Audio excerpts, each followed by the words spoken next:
Hello दोस्तों, Hindi story voice में आपका स्वागत है। हेलो गाइस, चैनल पर पहली बार आए हो तो चैनल को सब्सक्राइब करके वीडियो को लाइक कर दो।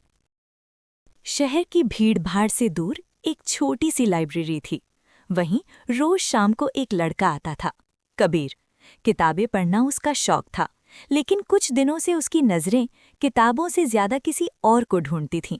वो थी अनाया। अनाया हर दिन उसी कोने वाली खिड़की के पास बैठकर लिखती रहती थी। उसकी आंखों में एक अलग ही सुकून था, जैसे वो अपनी दुनिया में खोई रहती हो। कबीर ने कई बार सोचा कि उससे बात करे, लेकिन हर बार हिम्मत नहीं जुटा पाया। एक दिन अचानक लाइब्रेरी में बिजली चली गई। हल्की अंधेरे में सब लोग घबरा गए, लेकिन अनाया शांत बैठी रही। कबीर ने हिम्मत की और उसके पास जाकर बोला, अगर आपको डर लग रहा हो तो मैं यहाँ बैठ सकता हूँ। अनाया हल्का सा मुस्कुराई। मुझे अंधेरे से नहीं, अकेलेपन से डर लगता है।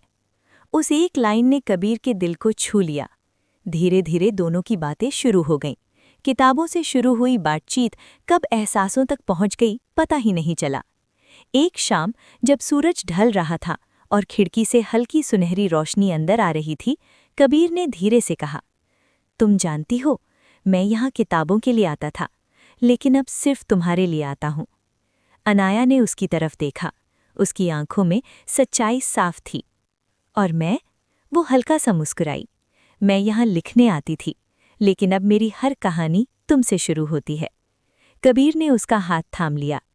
उस खामोश लाइब्रेरी में, जहाँ सिर्फ पन्नों की आवाज़ सुनाई देती थी, आज दो दिलों की धड़कनें एक नई कहानी लिख रही थीं, प्यार की। लाइब्रेरी में अब सब कुछ पहले जैसा नहीं रहा था। वही किताबें, वही खिड़की, लेकिन अब हर चीज़ में एक नया एहसास था। कबीर और अनाया का प्यार। दोनों रोज़ मिलते, बातें करते और कभी-कभी बिना कुछ कहे बस एक दूसरे के साथ बैठ जाते। खामोशी भी अब उनके बीच बातें करने लगी थी। एक दिन अनाया थोड़ा उदास थी। कबीर ने तुरंत महसूस कर लिया। क्या हुआ? उसने धीरे से पूछा। अनाया ने नज़रें झुका लीं। मुझे शायद ये शहर छोड़ना पड़ेगा। कबीर जैसे एक पल के लिए ठहर गया। क्यों? पापा का ट्रांसफ़र हो गया है अगले हफ्ते। उसकी आवाज़ हल्की सी कांप रही थी। लाइब्रेरी की वो दीवारें जो उनकी हंसी से गूंजती थीं, आज अचानक बहुत खामोश लगने लगीं। और हमारा क्या? कबीर ने मुश्किल से कहा। अनाया ने उसकी आंखों में देखते हुए जवाब दिया, प्यार जगह से नहीं बदलता। अगर सच्चा हो तो दूरी भी उसे और मजबूत बनाती है। कबीर ने उसका हाथ कसकर पकड़ लिया। मैं तुम्हें जाने नहीं देना चाहता। अनाया की आंखों में आंसू आ गए। कभी कभी प्यार में रोकना नहीं, समझना पड़ता है। आखिरी दिन दोनों उसी खिड़की के पास बैठे थे। सूरज ढल रहा था, जैसे उनके साथ बिताए पलों को अपने साथ ले जा रहा हो। अनाया ने अपनी डायरी कबीर को दी। जब मैं नहीं रहूंगी तो इसमें मुझे ढूंढ लेना। कबीर ने कांपते हाथों से डायरी ली। और तुम? अनाया मुस्कुराई। मैं तुम्हें हर शब्द में महसूस करूंगी। ट्रेन चलने लगी। कबीर प्लेटफॉर्म पर खड़ा उसे दूर जाते हुए देख रहा था।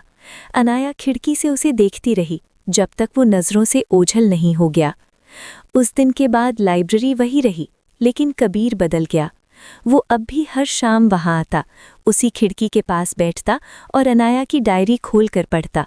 हर पन्ने पर एक ही एहसास था, प्यार। और आखिरी पन्ने पर लिखा था, अगर हमारा प्यार सच्चा है तो हम फिर मिलेंगे। कबीर ने आंखें बंद कीं और हल्की सी मुस्कान उसके चेहरे पर आ गई, क्योंकि उसे अब यकीन था, ये कहानी अभी ख़त्म नहीं हुई। गाइस, अगर वीडियो अच्छी लगी हो तो चैनल को सब्सक्राइब करके वीडियो को लाइक कर दो।